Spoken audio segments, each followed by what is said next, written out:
Gangsta is an anime that is clearly directed towards a mature demographic. It's filled to the brim of organized crime, drug abuse, prostitution, and gore. On the surface, Gangsta's gritty style feels like an anime from at least 15 years ago, a time when the seinen genre was more accepted within the mainstream. Unfortunately, the recent surplus of anime releases has seen a greater drift towards more marketable shounen tropes, which most likely explains why anime like Gangsta usually get left off most people's radar. Despite featuring satisfying action sequences, phenomenal world building, and captivating characters, Gangsta still fell victim to obscurity, as the production became the swan song of Studio Manglobe.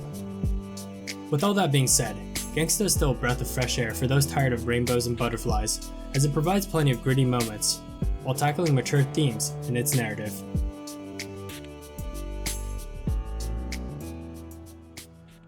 Gangsta takes place in the fictional city of Ergastulum, a city that simultaneously acts as the crime capital and twilight capital of the world, with Twilights being the label given to offspring or descendants of people who used combat-enhancing drugs known as Celebrair.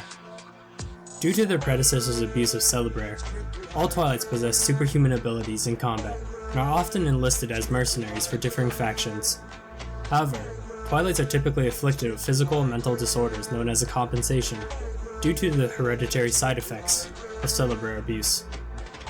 Because of this, Twilights are seen as subhuman freaks, which leads to conflict in Ergastulum.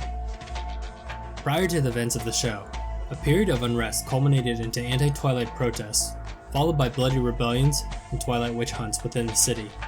This aggravating tension led to the deployment of mercenary groups, with 4 main governing families overseeing the stability of Ergastulum after the rebellions were quelled.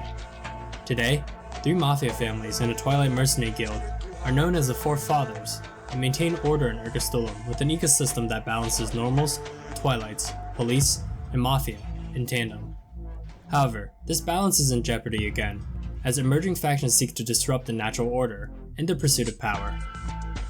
Those who favor expansive world building will likely be enamored of Gangsta, as a lot of the enjoyment through the narrative comes with piecing together the lore of Ergastulum, Twilights, and character backstories. Fortunately, Gangsta's narration respects the viewer's intelligence, and doesn't rely on verbose exposition, while providing plenty of hints and subtext through character banter and interaction. Of course, those who prefer more action in their narrative won't be disappointed either, because Ergastulum is a cesspool of debauchery, and people tend to die a lot in those kinds of places.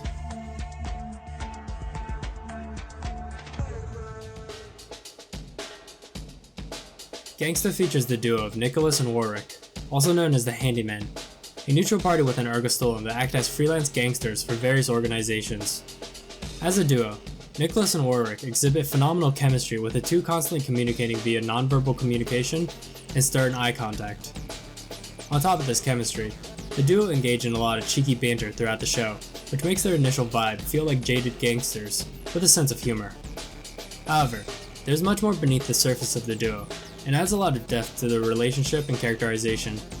First, we have Nicholas, who's a badass Twilight that uses a katana in combat. Initially, it appears like Nicholas is just a bloodthirsty maniac, who gets off on a good fight.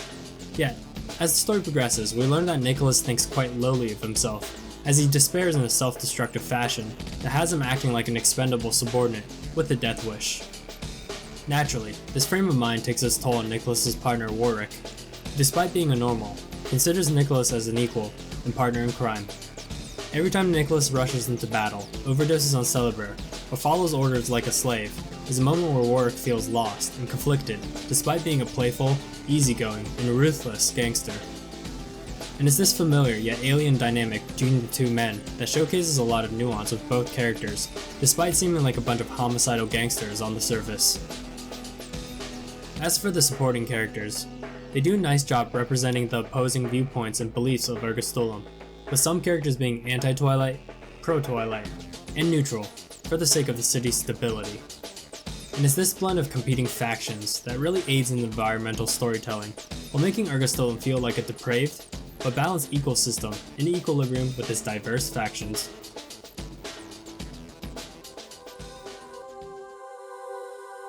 The overall aesthetic of Gangsta feels extremely dark, which acts as an appropriate counterpart to the mature narrative of the show.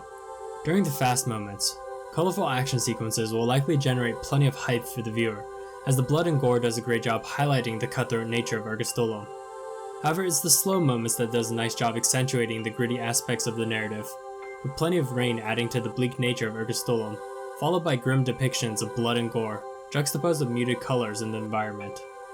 Those tired of cheery rainbows and butterflies in their anime will find the animation style of Gangsta as a breath of fresh air, with a pleasantly suffocating and dreary aesthetic.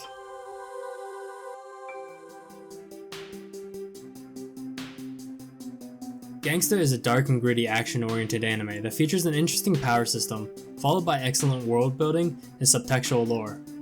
Unfortunately, Gangsta's sole season only scratches the surface at best, and feels like an impressive prelude to a deep storyline brimming with potential. In other words, those who finish watching Gangsta will likely feel blue-balled and wanting for more, as the abrupt conclusion of the show sadly coincided with Studio Manglobe's closing. Regardless of how it ended, Gangsta is still one of the few anime that takes risk by respecting your intelligence with coherent but subtle storytelling, and a mature cast of characters that has you inquiring about the human condition. If you're someone consistently annoyed of handheld exposition and everyone getting a free redemption, then Gangsta's bleak world will likely be right up your alley. And if all else fails, there's always those sweet fight scenes as well.